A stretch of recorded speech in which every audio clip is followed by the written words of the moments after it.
Taksih saperlu ngaturaken pambiyara langkung besan tayub kasuwun rawuh benjang tanggal kaping 10 Januari 2026. Dinane Setupaing malam Minggu Pon. Lan besan sayang dalu mapan wonten Desa Dadirejo Dukuh Blethek Margareja Pati. Nimbali Seniwati wonten 11 Seniwati kanthi karangga krawitan Agil Manunggal Todanan. Nika benjang tanggal kaping 10 Januari wonten Laladan Blethek Margareja Pati.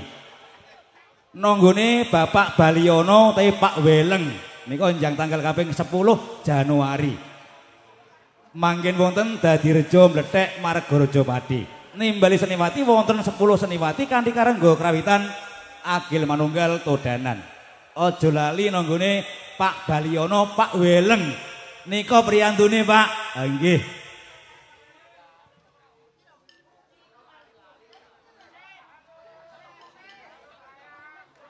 Roko Masturi Karangori Japah sampur kaping 5 katur Mas Dadi Gaplokan.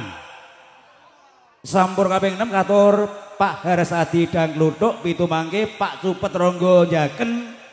Semono 8 katur Bapak Suhemat saking Lambangan. Pak Selamat Lambangan. Menggah pasukan walipun katur Pak